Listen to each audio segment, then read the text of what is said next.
Well, Ajith, thank you so much for helping my project. Could you say a little bit about yourself?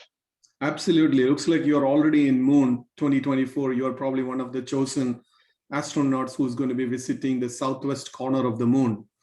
So welcome. So my name is Ajith Nair. Professionally, I'm working in University of Texas MD Anderson Cancer Center as the director for strategy and analytics. And I'm very passionate about taking humanity to the next step. If you observe the e-commerce or the economics of the United States and even the world, family-oriented business lead the planet compared to people who are solos or people who are being selected through the corporate ladder and who has become the CEOs or the chairman of the board and all of those things. From a pure innovation and entrepreneurship standpoint, family-oriented business pretty much contribute the leading businesses and the leading communities that are guiding the whole world. Now, the reason for that is there is a chemistry, there is a emotion, there is a community attribute that is tying them together, and they pretty much survive the adversity of a pandemic, adversity of economics, adversity of issues that are happening from multiple fronts, whether it's human-related issues, technology-related issues, policies and procedures-related issues. It doesn't matter. They will have the tenacity to ride the wave and discover new potentials and new reaches. So I believe in community rather than an individual accomplishments and achievements. Early on in my career, I started experimenting the high-performance teams. Rather than hiring one single individual with the best talent, which has never worked for me, interview will be absolutely phenomenal when that individual comes on board. There are so many issues that you as a manager will have to deal with. Rather, you build a team and take that team to high performance, instilling the core belief system inside them that they are capable, with their capabilities, they would be able to perform the best they can.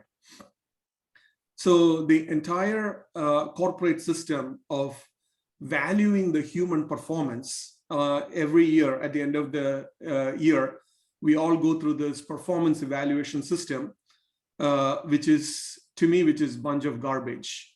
I don't think promotions happen through the performance evaluation system. There might be some incentive plans that will come to you as part of an evaluation system. Rather, all of these are going to be obsolete in this coming decade because it has never added value to an individual. It has never added value to a team. It has never added value to the corporate systems. And people, especially the millennials, when they are going to be flooding the corporate world, they will junk away all of these processes which has never worked. But these are all ideologies which has been translated and transferred for generations since the dawn of early corporations, where somebody is measuring your performance. That has to go away and see how best a team will be able to contribute. And we achieved, even since the first launch of a machine into the orbit, it is the team who helped launch that vehicle into the orbit. The first innovation of computers, it's not Bill Gates, the personal computers, it's a team of people who brought in. The invention of telephone, it is a team. The invention of internet, it is a team. So the world has proven again and again, sometimes one individual will conceive the idea, but he needs a team of people to make things happen. But even with that powerful knowledge, starting from elementary school, you have an A grade, B grade, and C grade, recognizing just one person, and the rest others are just filtering away. And that recognition of one person, you are building an emotional and intelligent sense inside that person, that you are a solo. And when he or she looks around, there is nobody, because I am the first prize winner, whether it's sports, whether it's arts, whether it's academics, whether it's science, Nobel Prize. Nobel Prize goes to one person or two people. But guess what? How many people worked in that lab day in and day out to prove the hypothesis that this one individual conceived at some point of their time? So unless and until humanity start recognizing as a team, it is going to be difficult for us to go to the next step in human 3.0 from an evolution scale. I know I took more than your allotted time for introduction. No, but it's great. I feel like we're going to have multiple conversations to dig into all that. I got to tell you from a personal perspective, I just recently became a manager, and I've been building a team over the course of the past 6 months, and I just got my third and final person. And a lot of what you talked about in terms of building high performance teams, I like to see, if from a selfish perspective, if you might have some type of actionable advice that I can take into account. Absolutely, I would be delighted to share that.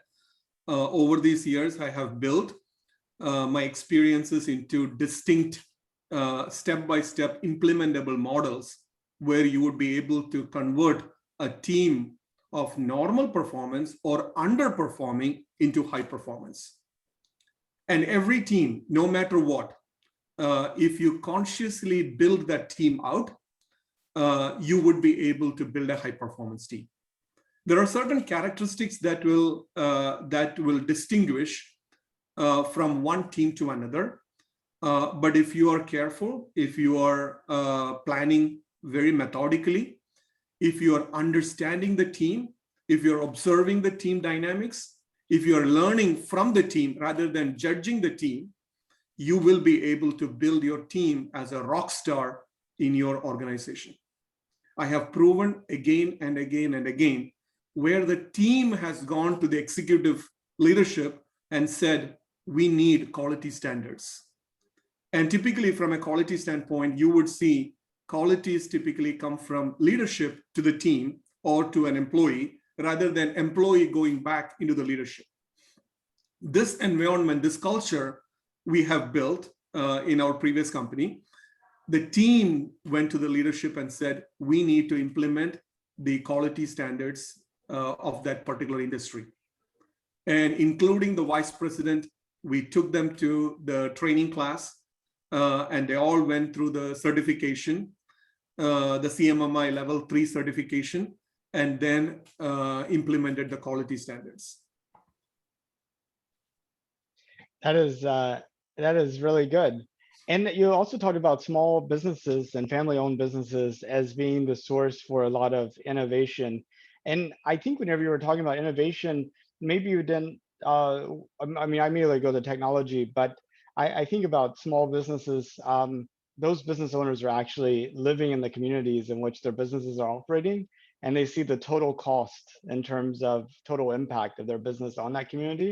And then that creates, kind of like a relationship between them that these big corporate giants don't have. And that's what I took away from your statement. I was just wondering if that was the correct interpretation. There are many, many variables to it. It's not viewed from a single lens. When you have a family business together, the vested interest of human beings can be managed because everybody inside that family is going to become a beneficiary of that business, and they are working together seamlessly. They are trying to reduce the cost of operation. They are looking into all possible angles whereby revenue or profit margin can be increased. They are looking into effective and efficient ways by which a particular segment can be operated, irrespective of the status quo. So this quest for human beings to gain more and more and more and more money, how much money is enough for you? Even if you get $1 billion paycheck, you still want more, right? That's a great quest for human beings, which you will not find in any other animal that exists in the planet Earth. If you take a pack of lions, they hunt for today. And once they hunt, they are completely satisfied and they will not go and hunt again until they're hungry. But if it's a human pack, they hunt a deer, they eat that deer, they have absolutely no appetite, they will still run after another deer, whether they get it or not. But that attribute of human beings helped us to preserve food, to work through other miracles of evolution which we enjoyed and experienced, which lion pack or any other animal pack didn't go through. And we consciously enabled different parts of human brain to evolve. The same house that we built hundreds and hundreds of years back is not how we are building today. And tomorrow's buildings are going to be totally different from what we are used to today. So this evolution is within us, is inherent within us. So that ability for accumulating wealth in different forms is stronger in a family group compared to a single solo inventor who built his corporation, and now he is safeguarding the shares and the wealth accumulation and all of that. And with that family, with that community theme, innovation is going to be the primary result. Innovation may not be on how a personal computer changed dynamically the social status or social way of collaboration. It will be on different fronts, which may be published, which may not be published. But you need to carefully look and study that particular enterprise to see what changes they have built in. Hopefully that cleared not viewing from a single lens, but there are many, many attributes of that family business which makes these businesses extremely successful. And just thinking about in terms of having extremely successful businesses ran by family members. One difficulty I have with like my children, for example, is anytime I try to teach them something, it's not what I say, it's those words connect to our entire past. And it's hard for me to like, hey, you need to stay in the middle of your lane when you're driving. That turns into easily, oh, I can't do anything right. Da, da, da, da, da. This type. No, I just would like for you to stay in the. But you go and talk to a non-family member, and you're like, hey, you need to stay in the middle of your lane. There's like no history to tie it to. So I think in order for like a family business to be successful, it really requires a much higher level of maturity and advancement than I've been able to develop or experience. Absolutely, and you're partially right. Let's say you make such a comment to an employee that you need to stay in the middle of the lane, and if that employee has a background or some kind of not a background, a baggage coming from his parents or guardians or teachers in childhood stage, that they have been coached multiple times and that coaching didn't sink in well, whatever you say will trigger those emotions back. They will not express it to you like your family member. They will go back and they will be in that emotional baggage.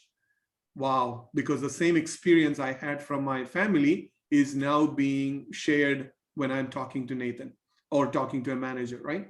So human experiences are always tracked and always stored in our memory systems, and it will be triggered when new experiences are founded.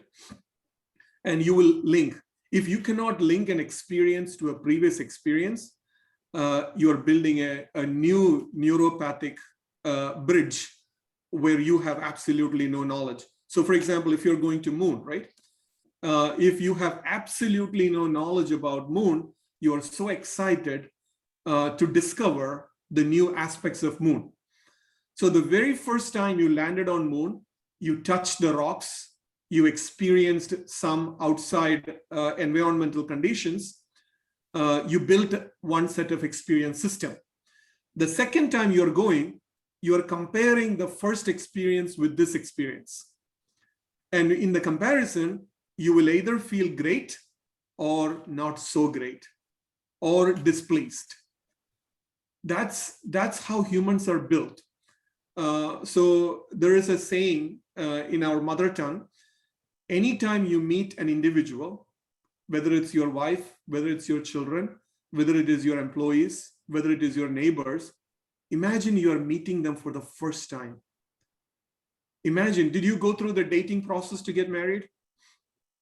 No, not at all. And that's a good point, is that so much whenever we meet people or have conversations with people, we're not actually meeting them or having conversations with them. We're meeting and having conversations with our own imagination of them, which is actually driven by a whole bunch of other things, previous experiences, people that were similar to them, or that we perceive as being similar, and stereotypes and um, so I mean, what you're saying is really true. I mean, use your eyes to see. Don't try to remove the filters is kind of the goal. Absolutely. So human 3.0 is where you have the ability to perceive things without connecting them to the past.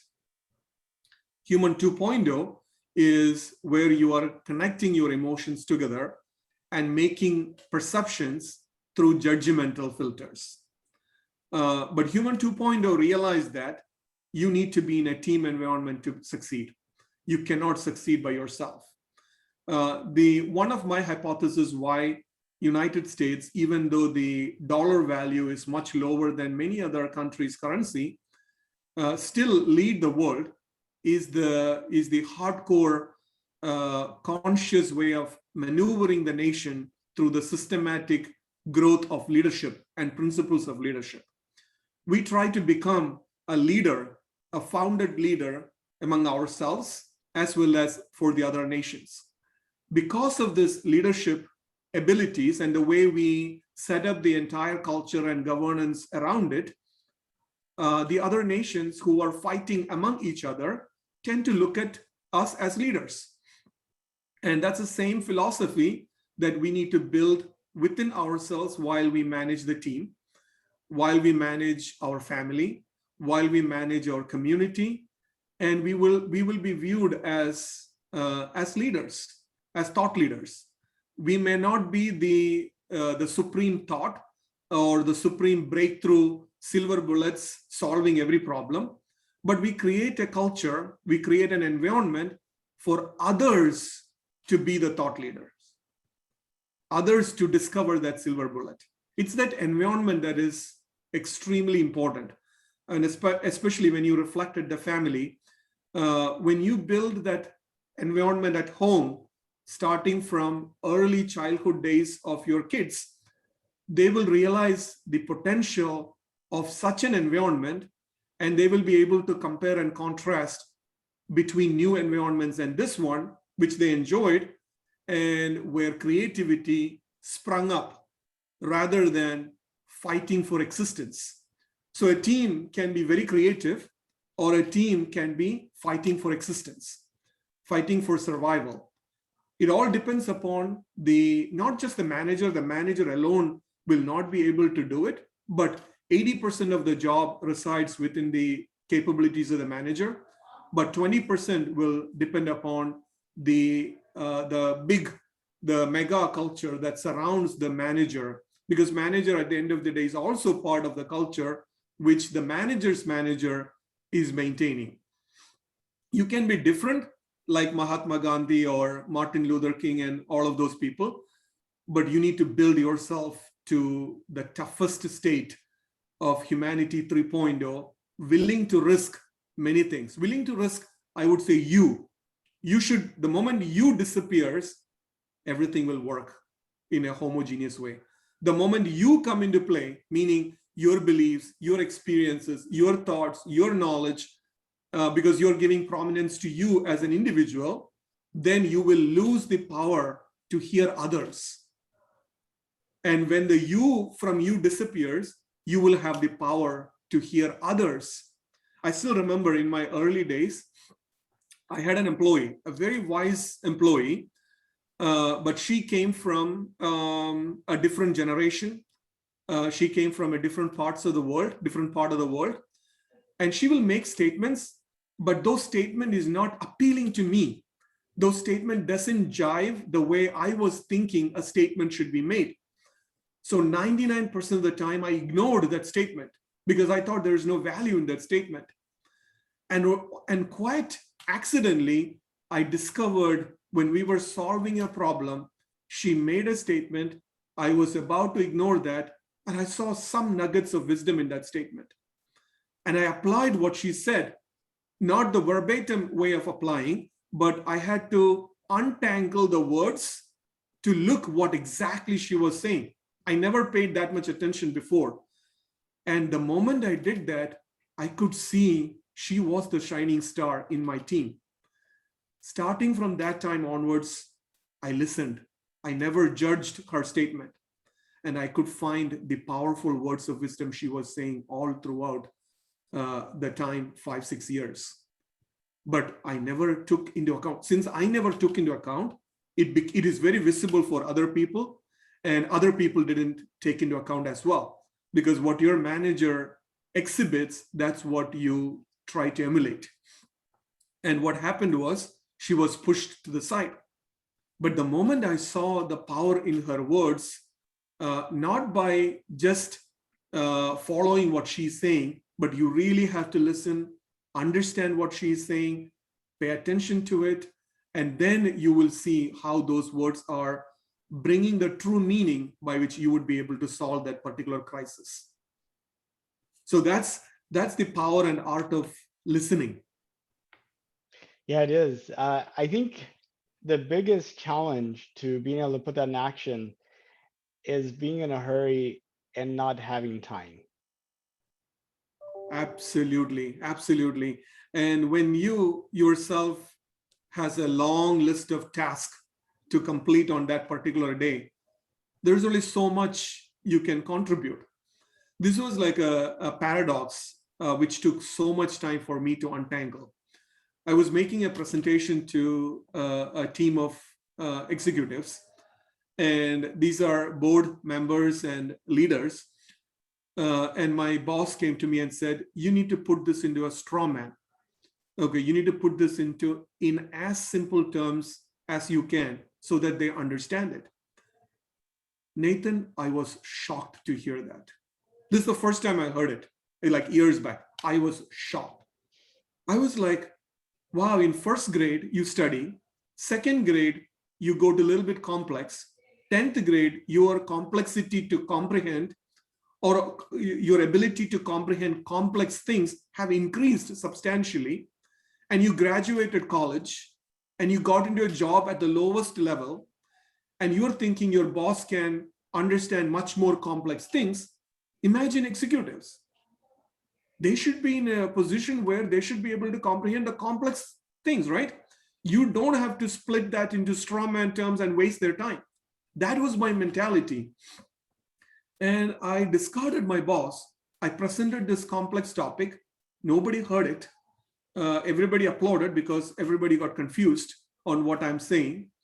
And I came back in golden colors, but I knew very clearly that no one in that room understood what I was saying, meaning even though I received a gold star and applause, nothing was implemented because there's no change I was able to make. And for years, I was reflecting on that experience. And then I understood that when you become a leader, your mind gets flooded with thousands and thousands of unfinished tasks. And also plans to grow your company, plans to grow your team, plans to convince your stakeholders, there's so much things happening in your brain. And you don't have time for an analyst to come in and present some idea to you, right? And see what that analyst is making a point and put that time. So, which means the analyst have to put everything in a straw man terms in order for you to be convinced. You know, I was listening to a video by the leader of Sun Microsystems, and the Sun stood for high-powered computing, and somehow in their logo they have stated computers are like high-powered networks, but computers and networks are totally different. This team went to the leadership and proposed the idea of a router who will be able to stream packets of communication in distinct coded IP address and MAC address to different entities and come back with its unique signals. And the leader in the Sun Microsystem completely ignored it because that's a foolish way of looking into a distinctly different equipment rather other than the computer, and then adding more baggage to the communication channels. But guess what? That particular router gave birth to Cisco. And today, the leader of the Sun Microsystem said in an interview, I should have listened to that proposal, which Sun Microsystem would have been able to leverage a massive share of the power of networking. So your team at any given point of time will be narrating those power of wisdom, and you can hear it only if you remove the clutter in your brain and giving that time completely dedicated for that person. I also know that big leaders, real leaders who are higher up in the chain, who take care of each and every minute things with utmost attention. So when somebody low at the lower totem pole go and visit the leader, they give them the chair to sit. They treat them so with nobility that this person transforms and come out of it. I have experienced that many times. And I have tremendous amount of respect to those leaders who listened to what I am saying rather than putting what they want to say to me. Yeah, I know what you're talking about. My boss, for example, she has like maybe 100-person organization. I guarantee you, give her a name, she could tell you a story about every single person on her, any of those 100 people. It's really something. I see we're almost at like a minute or two from what we had talked about. I g- I love the way the discussion went because I envision, who's going to watch these videos, and my target audience is somebody like 100 years from now, and I envision a high schooler on Mars who's been giving a assignment to write a paper of what people were thinking before the new space age or the true space age. And she goes and does some research online and finds this collection of videos, and then boom, she gets an A+ in the class. So she might be living humanity 5.0, 6.0, 7.0. So it'd be kind of interesting to see how kind of like this transition you're talking about, uh, you know, kind of has progressed over that time. So there are so many assumptions that we made, right? 100 years from now, perfect. High schooler. We do not know whether schooling system will be there at that time, right? Because schooling is needed for our conscious brain to learn what other people have already learned, right? Because our brain comes fresh off the boat and it needs to be taught the way something has to be led. So we have a culture right now, and that culture has to be consciously transmitted to the child through audio, video, textbooks, narration, and lectures given in schools or colleges. Who knows, 100 years from now, that type of system or type of transmission of knowledge exists.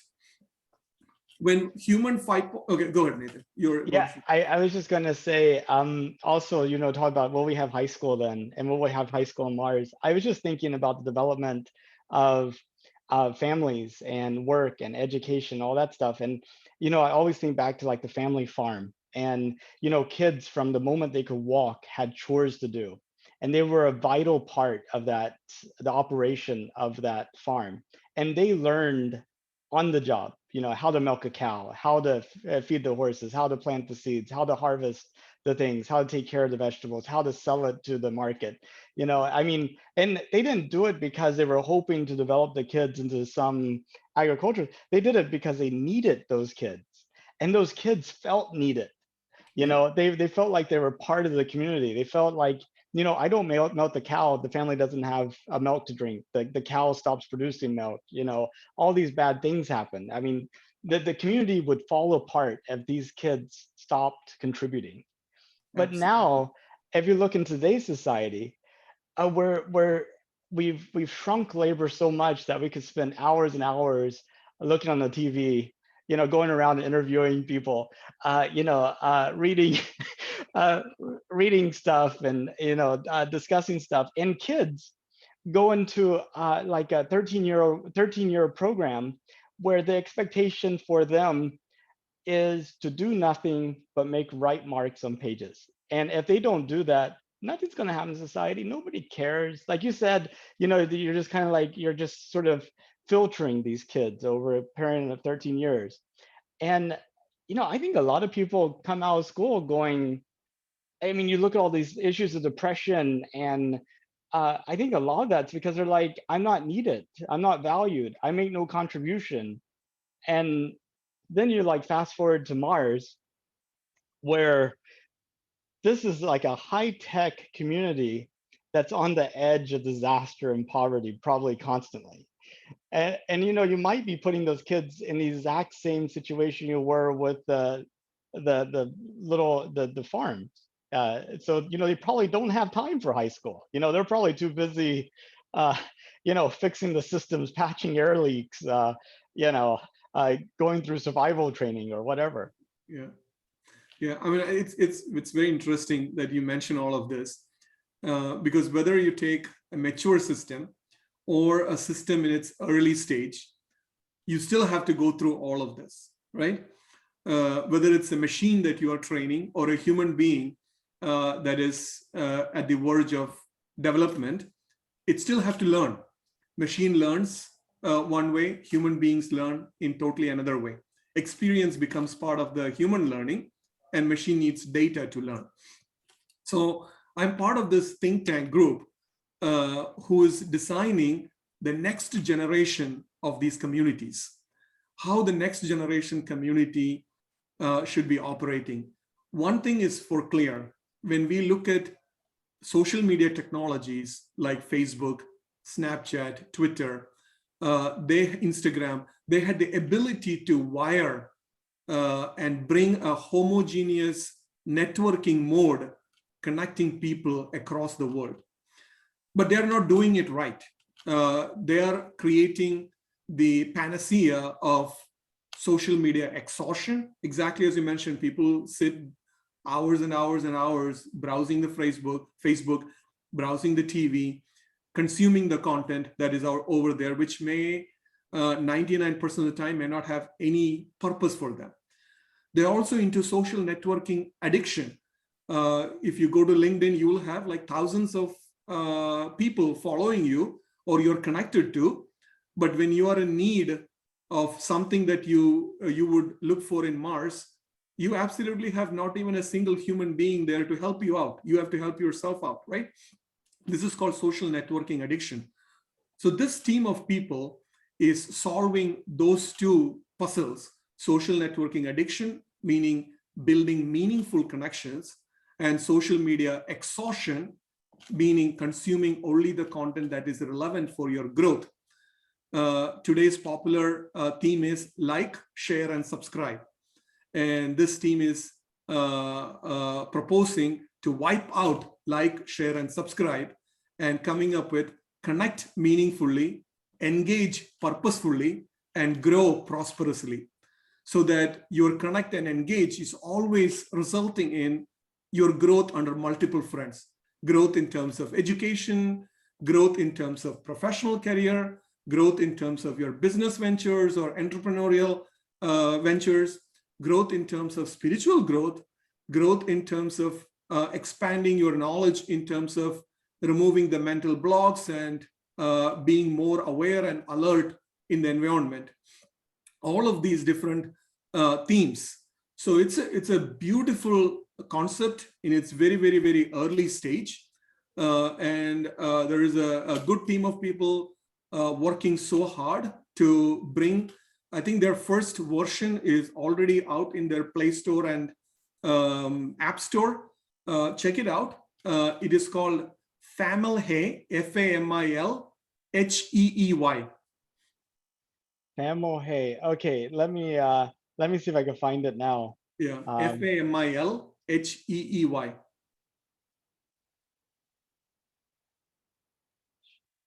Yeah. Yeah. Okay, So cool. I got yeah. it. So they It are says linking. connect, engage, and grow. Correct. So they say connect meaningfully, engage purposefully, and grow prosperously. And this is like an alternative to Facebook and Twitter. Next generation. And Next this generation. this Probably thing, people in Mars might use it. absolutely. Yeah, I hope so. Probably the people that get together, the challenge with Mars. Have you ever heard of Catch 22? Yes. Have you read the book by chance? No, I have listened to snippets of it. Yeah, I'm reading the book right now for a book club that I'm in, and he explains Catch 22. Like this is a bombardier who's in the Mediterranean during World War II, and they're flying these these dangerous military missions, and the guy's like, they're trying to kill me, and he's like paranoid, and of course they're trying to kill him, but he's like, I don't know why, I don't know these people, but that's a whole different thing. But the doctor was explaining to him Catch 22, that if an airman is insane, he could be grounded and wouldn't have to go fly the mission. But in order to be grounded, he has to ask to be evaluated. But if he asks to be evaluated, he must be fearful for his life, which is a sign of sanity. So he must not be insane. So that's the catch 22, is that you have the system set up so that like it's like banks only lend to people that have money, that type That's of thing. right. That same system, it's a paradox too, because that same exists in healthcare as well. So let's assume that you have high blood pressure, high cholesterol, and high blood sugar, because these three go hand in hand, and they typically come to you either because of your lifestyle, or because of your genetic disposition, or because of your work style, work-life balance, or because of the exposure that you have towards different kinds of carcinogens. Now, if you take a drug for cholesterol, it has a tendency to reduce the activities of liver, which means your blood sugar is going to go high. If you take a pill for blood sugar, then the reverse happens, the cholesterol will go high. And if you take a pill for high blood pressure, then it impacts the liver and kidney, and it produces different symptoms, right? So imagine the cardiologist is seeing the cardiology patients with high blood pressure, and they're giving this pill. And the cholesterol and the blood sugar will go high. Then they go to endocrinologist, they take the blood sugar pill, and then the cholesterol will go high. They go to a primary care, and they take the pill for the cholesterol, and the blood sugar and the blood pressure goes high. So this paradox between chicken and egg, catch 22, and who comes first, it all comes from, to me, my hypothesis is, it all comes from the human mind, which we have inculcated from the very beginning of our life, in terms of how one person can come at the top. And very few part of the human life is thinking from a homogeneous aspect. If you bring the homogeneous aspect in terms of understanding the source of this illness, right? The source might be just one source contributing those three veins, right? And nobody's touching the source, and nobody is interested in finding the source. Nobody is incentivized to go and discover the source. People and systems are incentivized to write prescriptions, right? And on the other hand, the quality is being measured by comorbidities, survival rates, patient experience, all of that. It doesn't make any sense. I mean, it doesn't need a genius. I think even a middle schooler or an elementary schooler can call us, guys, you're stupid, because you're trying to kill each other, and you want to measure how good you are surviving at the end of the day. It doesn't go hand in hand. Yet nobody gets paid for healthy people. No. I mean, I recently had the experience because I wanted to take a program for reducing my blood sugar and my cholesterol, and to make my blood pressure more managed. And it's a holistic program. the insurance company will not pay for the cost of the program. Whereas the insurance company gladly pay my cardiologist, endocrinologist, primary care for prescribing medicine. I have absolutely no knowledge why insurance companies are designing systems who rewards. I mean, I'm not saying that you don't need those people. You definitely need them. But most importantly, 90% of the people that you're treating might fall into that prevention bucket. And if you prevent those diseases, as an insurance company, you would be able to save millions of dollars because you are not going to encounter an episode which is going to consume. Like if somebody goes through a major heart surgery, you're looking hundred thousands of dollars being spent for one person, as compared to probably $1,000 spent for probably 100 people and saving them from going into that episode. There might be different economics that drives all of this, which is beyond the comprehension of our knowledge, but all of these are possible.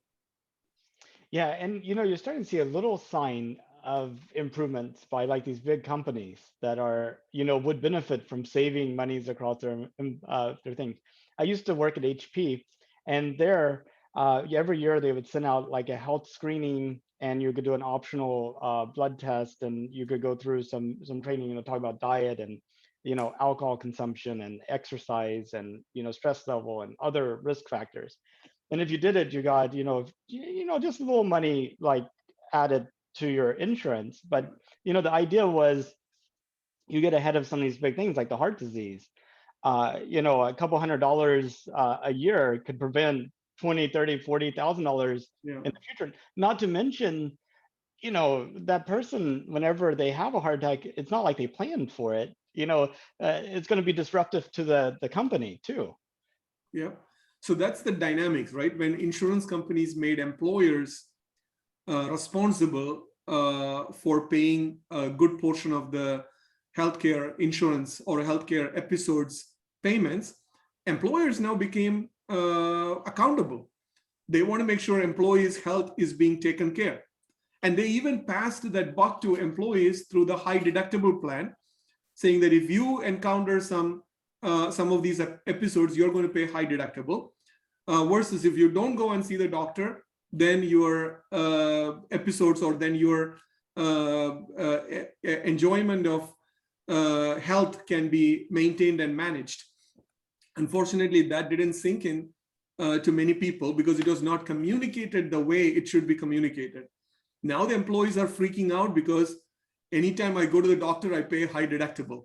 It's not the other way. It's like looking at the clock up and down, the sand clock, right? When you look at all of these sand piles accumulating, you get confused on where to focus. But if the message has been clear, it is for your health that we are implementing this program, we are going to reward you for maintaining your health. It will go definitely the other way.